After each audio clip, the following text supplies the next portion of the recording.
Warahmatullahi wabarakatuh. Kali ini kita akan membahas memfaktorkan persamaan kuadrat, karena dari kemarin banyak sekali yang menanyakan gimana cara memfaktorkan. Nah, maka akan saya bahas di sini untuk memfaktorkan persamaan kuadrat. Dimana saya tulis judulnya dulu ya.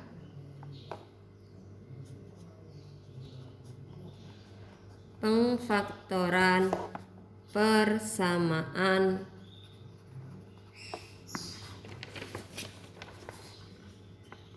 kuadrat. Untuk pemfaktoran persamaan kuadrat ini itu ada beberapa bentuk.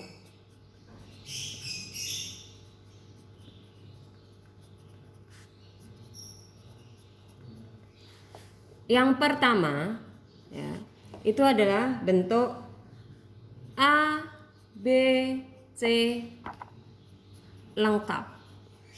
Dikatakan lengkap maksudnya nilai A, B, C-nya itu ada atau tidak 0 ya. Contoh di sini.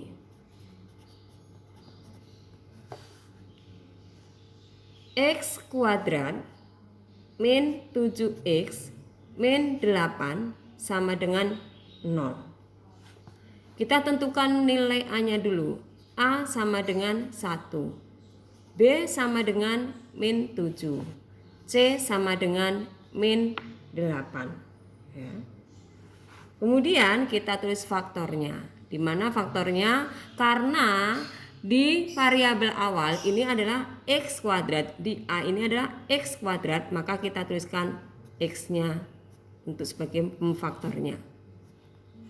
Nah, X kuadrat kalau kita bagi dua adalah X sama X. Kemudian untuk melengkapi di kolom ini yang ada nilai X-nya, kita kembali lihat ke persamaan awal, di mana nilai C-nya sebagai patokan itu adalah nilai C-nya ini adalah bernilai positif ya. Jadi nilai C-nya ini bernilai negatif. Karena nilai C-nya bernilai negatif, maka kita cari adalah selisihnya. Di sini kembali lagi kita lihat yang C ini adalah 8, maka kita cari pengali dari nilai 8 ya. 8 ini untuk dikalikan bilangan berapa dan berapa. Pertama adalah 1 dan 8. Yang kedua adalah 2 dan 4. Oke. Kembali untuk nilai pengali 8 ini. Di nilai B itu adalah ada nilai min 7. Untuk selisihnya yang menghasilkan min 7 dari kedua bilangan pengali ini, untuk 2 dan 4 sudah pasti nggak bisa ya. 2 kali dikurang 4 atau 4 dikurang 2 itu hasilnya adalah 2 selisih. Yang bisa itu adalah 1 dan 8. Kalau yang positif 8 dikurang 1 hasilnya positif 7. Bukan juga. Kalau yang di negatifnya 8, 1 dikurang 8 itu baru menghasilkan min 7. Berarti yang tepat di sini adalah yang 1 itu adalah positif 1, yang 8 adalah negatif 8. Sehingga kita masukkan ke sini ke nilai X ini itu adalah positif 1 dan negatif 8. Maka X plus 1 sama dengan 0 atau X min 8 sama dengan 0. X sama dengan min 1 atau X sama dengan 8. Itu umpamakan ini adalah X1, ini adalah X2. Oke. Kemudian kita lanjut lagi. Ini tadi kita mencari persamaannya, faktor persamaannya jika A-nya 1. Bagaimana jika nilai A ini tidak sama dengan 1. Ya. Jika nilai A tidak sama dengan 1, kita contoh di sini.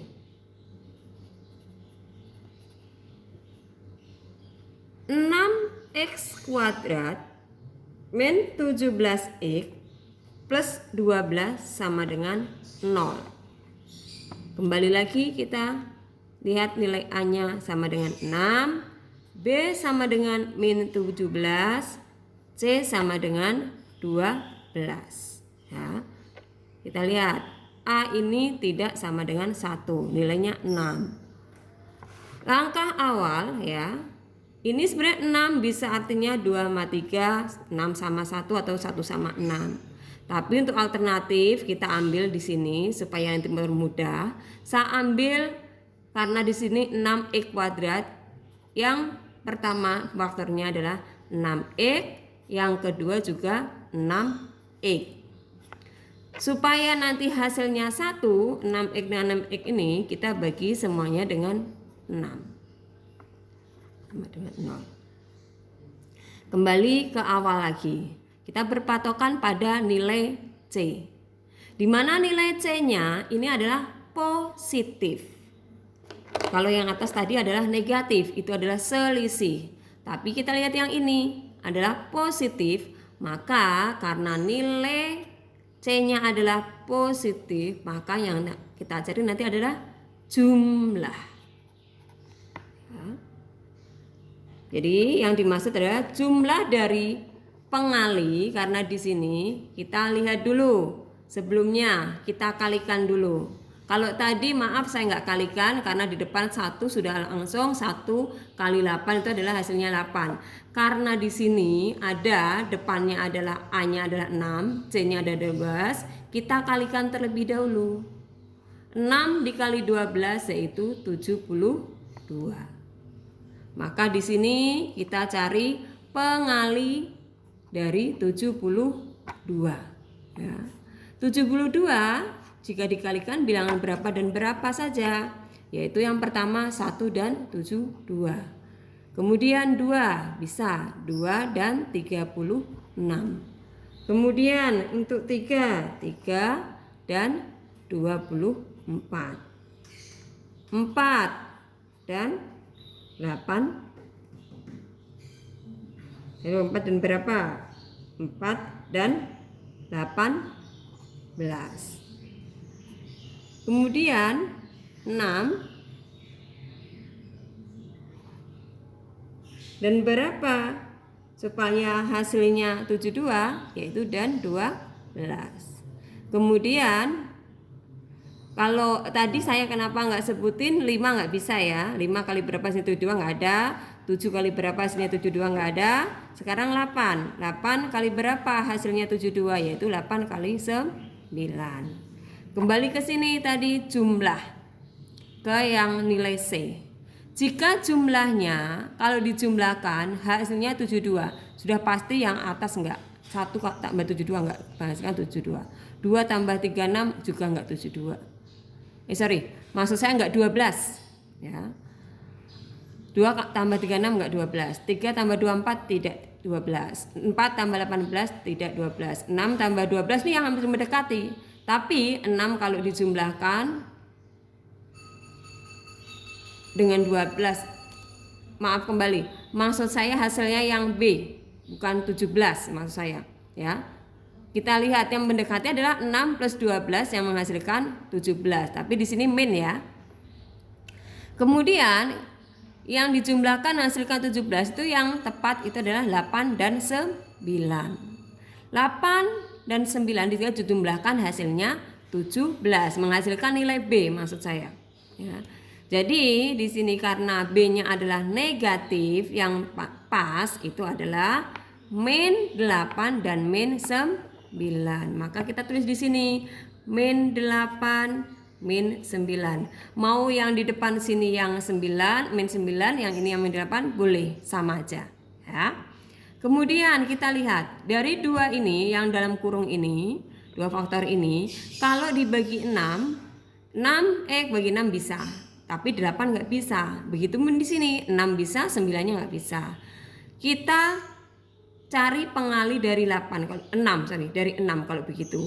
Supaya hasilnya 6 berapa kali berapa? Yaitu 2 dikali dengan 3. 2 kali 3 hasilnya 6. Oke, yang pertama ini dibagi 2 semua bisa ya. 6 bagi 2 bisa, 8 bagi 2 bisa. Berarti yang pertama kita bagi dengan 2 ya. Yang kedua 6 bisa bagi 3, 9 juga bisa bagi 3. Berarti dibagi, oke saya tandainya serongnya beda untuk membedakan ya, bagi 3.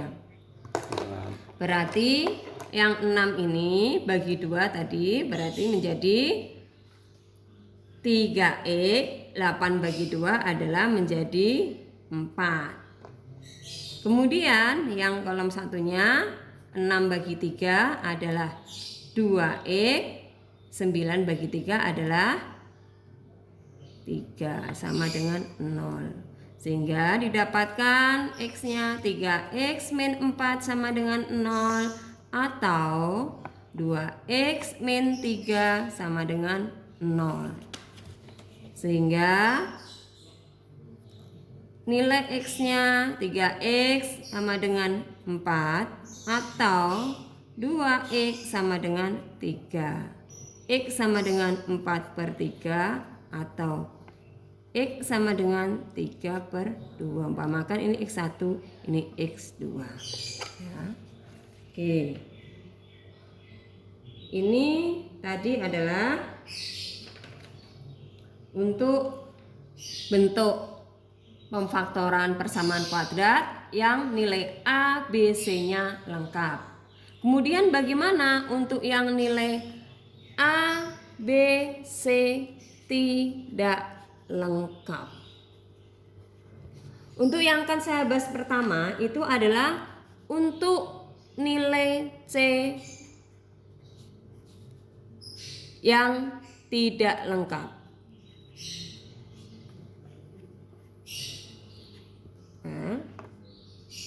Contoh di sini 2x kuadrat plus 8x sama dengan 0 ya. Kita cari dari duangan bilangan ini 2 dan 8 untuk pembaginya yang maksudnya bisa dibagi atau bisa didapatkan dari dua bilangan tersebut. Bilangan berapa yang bisa buat membagi 2 dan 8? Kalau di sini itu adalah 2. 2 bagi 2 bisa, 8 bagi 2 bisa. Maka karena di sini ada variabel x, kita bagi dengan 2x. Sehingga di sini kalau kita tuliskan 2x kali x ditambah, karena 2 bagi 8x bagi 2x, ini 2x, 8-nya bagi 2 adalah 4. Kalau kita keluarkan nilai penfaktornya atau nilai 2x-nya menjadi 2x dikali x plus 4 sama dengan 0.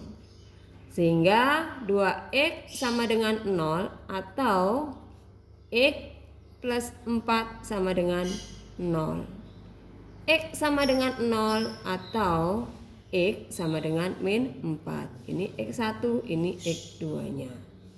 Ini untuk yang nilai C-nya tidak lengkap. Kemudian bagaimana lagi? Yang kedua, untuk nilai B-nya yang tidak lengkap.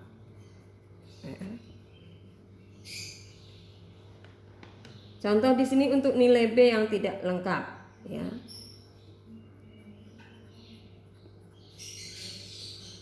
X kuadrat min 25 sama dengan 0. Kita lihat di sini nanti kalau ada seperti ini, langkah awal kita gunakan persamaan. Ingat, mungkin pernah dibahas di kelas 2 atau kelas 1 ya. ada persamaan di mana A kuadrat min B kuadrat itu sama dengan A plus B dikali A min B. Ya. Jadi kita lihat di sini supaya nanti bisa menghasilkan A kuadrat min B kuadrat, karena di sini sebagai A-nya sudah ada yaitu X kuadrat. Ini sebagai nilai A. Ya. Ini 25 sebagai nilai B. Karena yang variabel A-nya ini sudah ada kuadratnya, sedangkan yang B belum ada untuk menyamakan A kuadrat min B kuadrat nanti, maka 25 ini supaya menjadi kuadrat berapa dikuadratkan menjadi 25? Yaitu 5 kuadrat. Maka nanti kita di sini rubah A-nya tetap yaitu X kuadrat min B menjadi B kuadrat tadi adalah menjadi 5 kuadrat. Ya, sudah sama ya dengan ini tadi yang A kuadrat dengan B kuadrat, ini sebagai A-nya, ini sebagai X-nya sebagai A-nya, 5-nya sebagai B-nya. Maka dari sini bisa kita selesaikan dengan persamaan A kuadrat min B kuadrat yaitu A plus B dikali A min B. A-nya itu adalah X ya. B-nya adalah 5. Sehingga X plus 5 dikali dengan X min 5 sama dengan 0. Sehingga X plus 5 sama dengan 0 atau X min 5 sama dengan 0. X1 sama dengan min 5 atau X2 sama dengan 5. Nah, inilah cara menyelesaikan persamaan kuadrat. Ya. Nanti jika ada pertanyaan, kalian bisa tanya ke ibu lagi. Sekian dan terima kasih.